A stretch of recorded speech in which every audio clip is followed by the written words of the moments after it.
I still remember that night like it was yesterday. I was at home alone with my little girl, Lily. My husband was away on a business trip, and I hadn't seen my parents in a while. So when they offered to come over and have dinner together, I readily accepted.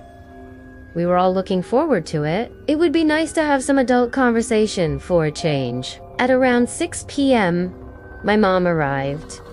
Soon after, my dad showed up with 2 bottles of wine. I let them watch TV while I finished cooking. Lily was playing in her room when suddenly she came downstairs with a strange look on her face. "Mom," she said, her voice unusually deep.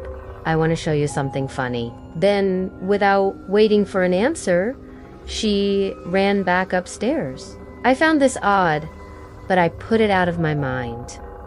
Kids can be so weird sometimes. After dinner, my parents and I started talking about various things. There was no awkward silence, and we all had a good time. I caught Lily playing with her dolls, and I called her over to give her a kiss. But when I looked into her eyes, I got the strangest feeling. They looked black and soulless, like there was no one in there.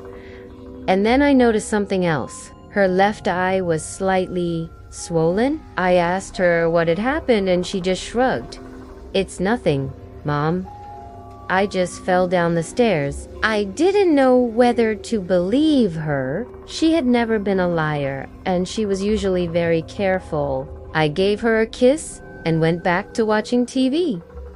Around 8:30, I told my parents that I was going to put Lily to bed. As I walked to her room, I heard her humming a strange tune. When I opened the door, I saw that she was standing next to her window, staring outside. She turned around and smiled at me. "Bedtime? Mommy?" "Yes, sweetie. Are you ready?" "Okay," she replied.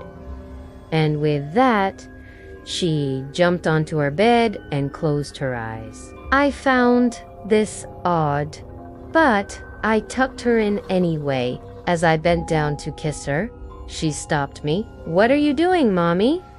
Don't you see? I'm sleeping." "But it's only 8:30. You can't sleep now."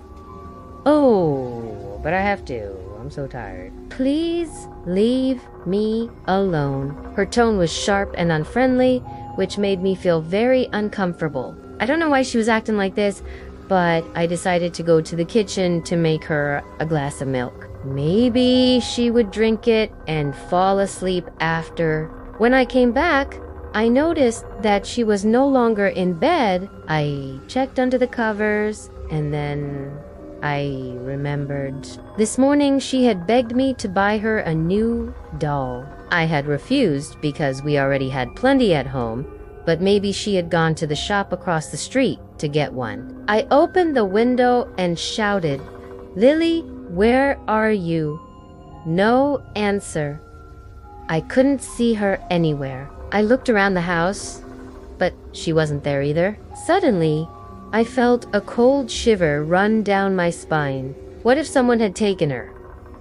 The thought was terrifying. I couldn't imagine my life without my little girl. I immediately called the police and reported her missing. They asked me a lot of questions, but I really had no idea where she could be. I had only had eyes for my parents, who both claimed they hadn't seen her leave the house. This made me suspicious. Could they have something to do with her disappearance? I tried to ask them more, but they just kept saying that they had no idea where she could be. They seemed very nervous and kept looking at each other. After the police officers left, I started searching the neighborhood on my own. I went from door to door, showing people a picture of my daughter and asking if they had seen her, but no one had. I was desperate. I wanted to find her so badly. I felt responsible for what had happened to her. If I hadn't let my parents watch her for a moment, she wouldn't have been taken.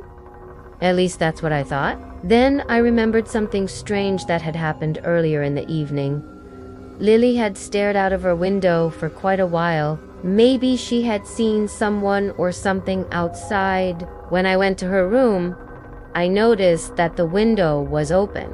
I didn't remember closing it. I stepped outside and climbed onto her bed to take a look outside. There was a small opening in the hedge that led to our neighbor's garden. I knew that my daughter would never have been able to climb through such a narrow space. So I pulled it apart and climbed through myself. I looked around to see if I could spot her, but there was nothing there. I started to lose hope, thinking that she might be gone forever. But I had to keep looking. I owed that much to my little girl. Suddenly, I heard a noise coming from the bushes and I froze. I couldn't believe my ears. It sounded like someone was crying. I carefully approached the bush and peeked inside. To my surprise, I saw a small, dark figure sitting inside. It was so dark that I couldn't make out any features, but I could hear. I couldn't help it. I reached inside to grab the figure and pull him out. But as soon as my fingers touched him, he vanished. I screamed and stumbled backward. What the hell was that? I thought it was just my imagination playing tricks on me. But then I heard the crying again. I took a deep breath, trying to calm myself down, and reached inside once more. But the moment I grabbed the figure, he disappeared again. This was driving me crazy. What was going on here? I didn't know what to do. Just then, I heard a giggle, and I turned to see my neighbor standing behind me. She was smiling from ear to ear. Looking for something, lady? Where's my daughter? I haven't seen her. Now, if you'll excuse me, she said, turning to go back inside. Wait, I called after her. Did you take her? She turned around and her smile faded. What are you talking about? I haven't seen your child. You should ask your parents. They seem to know more than they're letting on. With that, she walked back into her house and closed the door. I couldn't believe this. Was she involved somehow? Why was she acting so strange? I had to find out the truth. I walked back home, anger rising inside me. When I entered the house, I saw that my parents were watching TV. I angrily switched it off and demanded answers. What did you do with my daughter? What are you talking about? My mom asked, her face full of concern. You took her, didn't you? Where is she? We didn't touch her. I swear, if we had, the imp would have gotten us long ago. My dad said, what are you talking about? Imp, I asked, confused. It's the third time you've mentioned that word. What imp?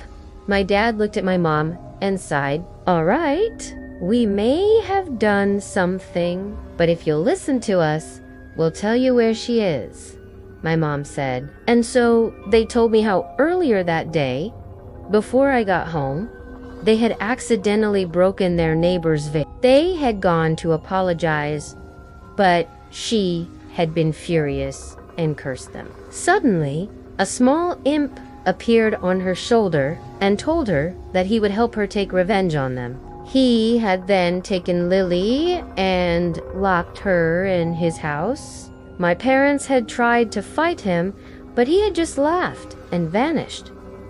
He only listens to Lily, my dad explained, so you'll have to go yourself. Before I could ask any more questions, they had already gone. They had left me alone. What was I supposed to do? Taking a deep breath, I headed in the direction of our neighbor's house. I had to get my daughter back, but as I approached the house, I heard a voice that made my blood run cold. Welcome to hell, mother. Your daughter is mine now, and there's nothing you can do to stop me, he said. And I knew that he was right.